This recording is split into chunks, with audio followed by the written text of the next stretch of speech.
welcome to another edition of Franklin Presents Frankie's Fun with Frank and Friends, a fundraiser for the Southeast PRT team. This is Frank, I'm Dawn, and today we're going to look at the AKC Novice trick dog trick called Spin. And this is exactly what it sounds like. We are going to teach our dog to spin in a circle. Now it doesn't matter which way they spin. It doesn't really matter how tight they spin. And there are a few physical considerations for teaching this trick that we haven't really had to address with some of the other tricks that we're doing. First of all, to do a tight spin, if we're asking our dogs to do a tight spin, that is going to require that the dog's midsection be fairly limber. Okay, the dog needs to be able to turn, and some dogs are not limber. Okay, so if your dog, as you're teaching this trick, if your dog seems to struggle, maybe going one direction versus another, or just seems to struggle to make a very small circle, that's okay. It doesn't have to be super small. Okay. Chances are they need to stretch out. It's also one that I don't do a lot of. I will do 5 repetitions, and that's pretty much a day when I first start this. And it's also a behavior, because it requires stretching the dog out, I teach it both directions from the start. That way, I do 5 one way, 5 the other. I build in the muscles evenly. Anytime you do a behavior that requires some directionality in your dog's movement, it's always a good idea to think about training that same behavior going the opposite way, even if you don't need it for what you're doing competitively. It just keeps the body balanced. That's why I teach my competitive obedience dogs to heel both on the left and the right with eye contact, so that they're stretching their body out both directions. Because over time, you can build up uneven musculature, and also one side will be more tight than the other. So I want my dogs to be nice and balanced. So this is one of them that I teach as just a fun trick. It's a great way to set up. It's a fun time killer in the confirmation ring. While the judge's eyes are elsewhere, you can have your dog spin, twist, just have them do something so they're not standing there either being bored or going, I see you, to the other dog in line.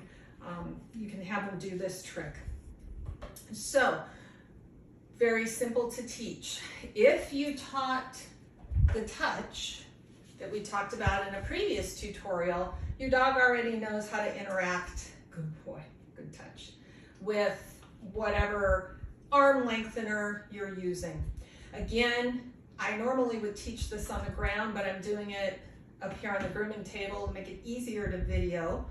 And if you're on the ground with your dog when you do this, if you hold this spoon down, or the paint stick, or you can buy telescoping target balls that go really long, you can get this right in front of the dog's nose without you having to bend over in a weird posture that may be uncomfortable to you, and that also may be a little threatening to your dog. So you can certainly teach it on the ground, or you can teach it up, and then once the dog is comfortable with it, you can put it on the ground. Okay. So if your dog knows how to do a touch to an object already, an arm extender already, you can simply use this arm extender to lure your dog around. Hey, Frankie.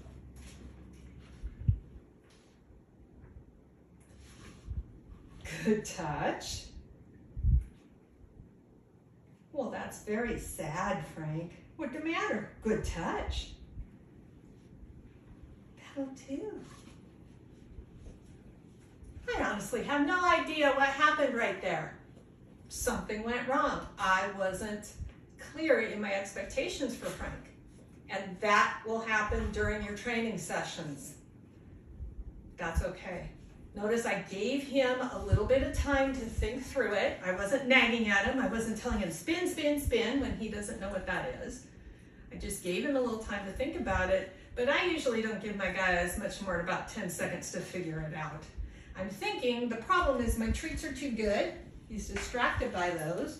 He was wanting to see the treats instead of paying attention to what I was asking him to do, and that may happen as well. There is such a thing as a too good of a treat.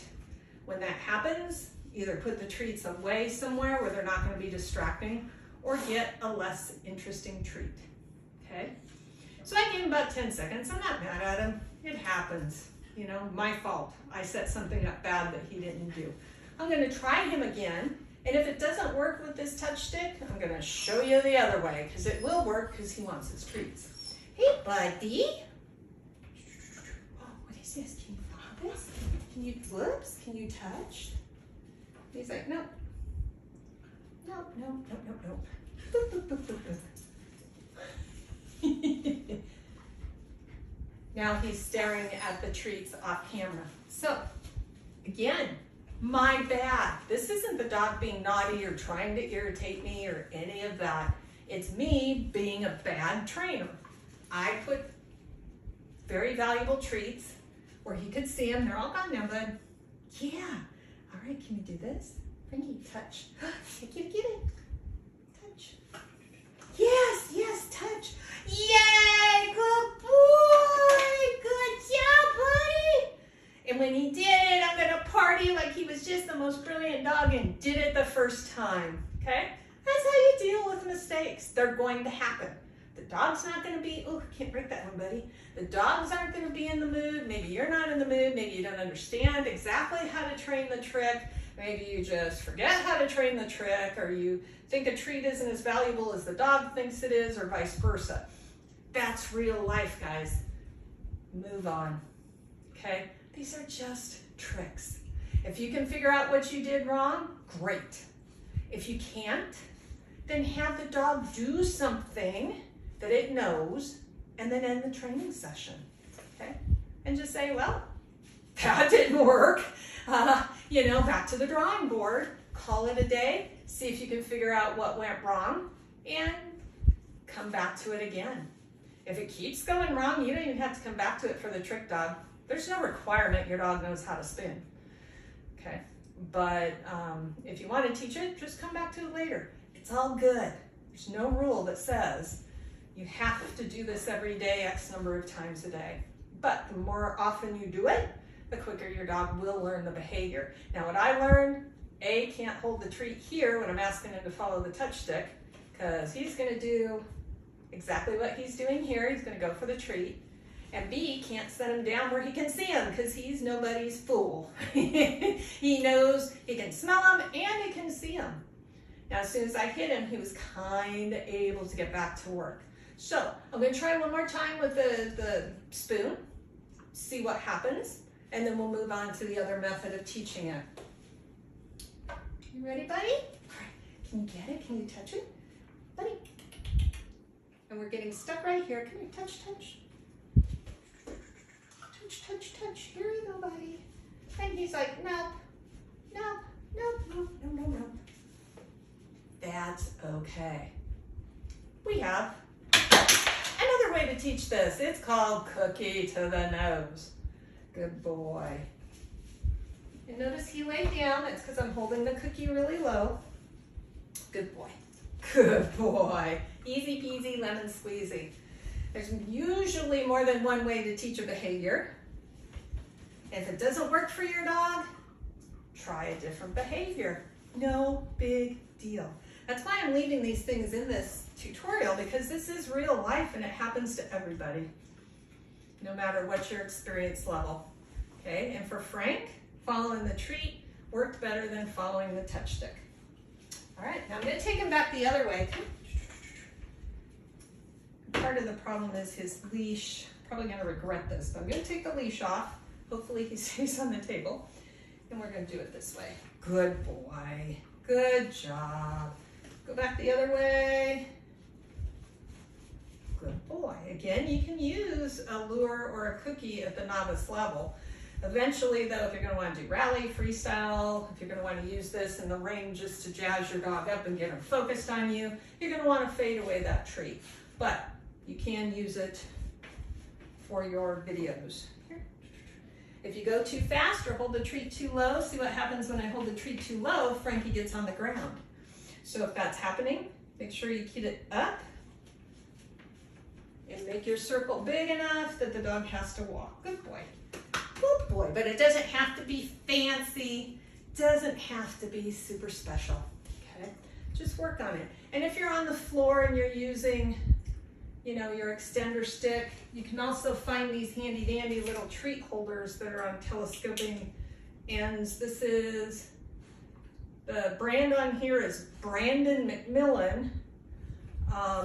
You can put a treat in that, and then that way you don't have to bend down to lure your dog around. You can certainly do that for your videos.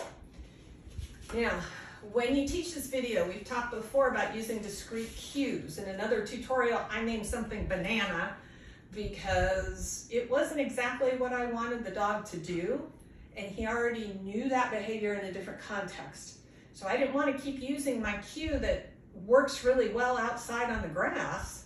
I didn't want to use that in here, so I just made up another cue and I called it banana. When you do spin and twist, these are two different behaviors. One, the dog goes to his left, one, the dog goes to his right. Dogs can and do learn the difference between left and right.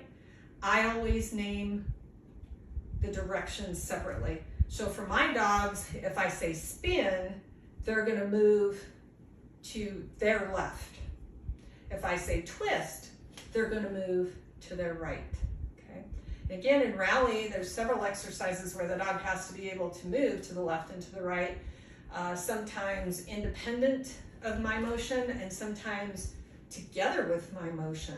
So I name them differently. This is just like in our previous tutorials. We're gonna start our dog as they come around. Oh, good, spin. I usually wait until about 3/4 of the way till they're just about done with the circle when I first introduce the cue. Spin, good, spin.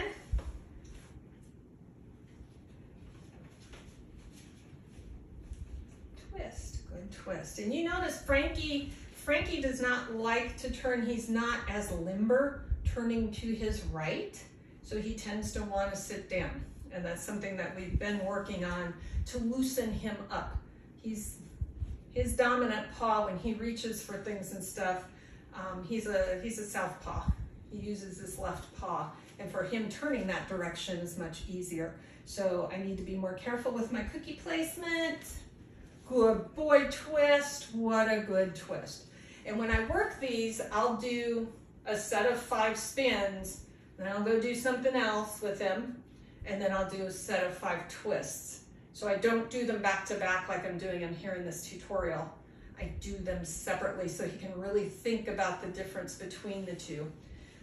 But then eventually you can spin him either way. And then, like with all other tricks, we'll start to say it before we ask for the behavior. We'll start to say our word.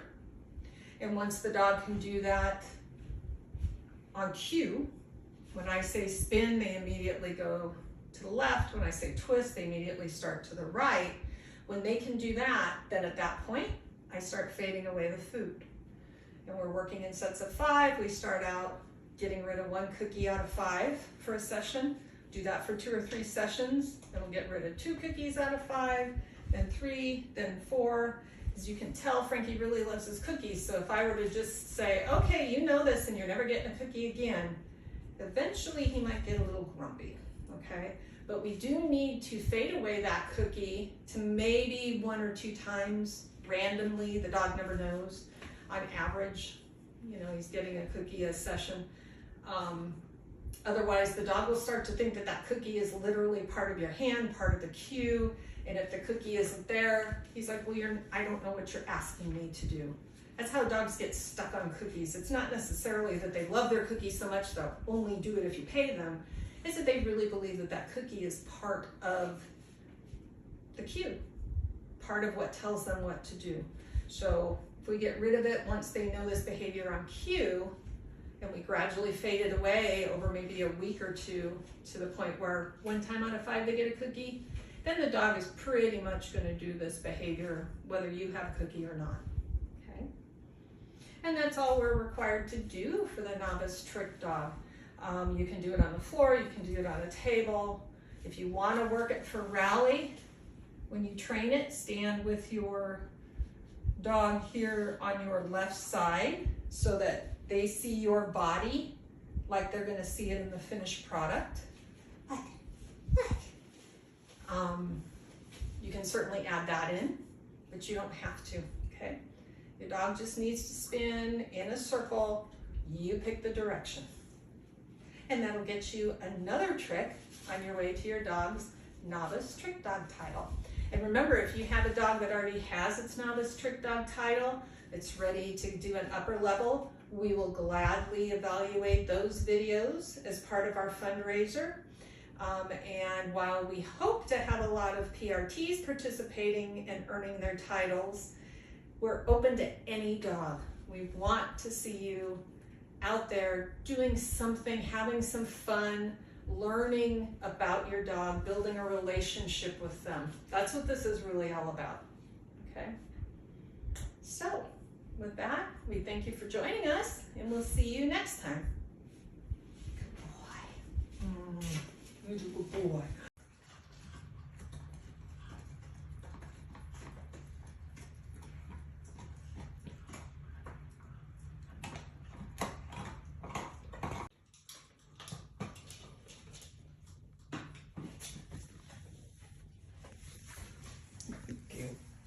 Nope.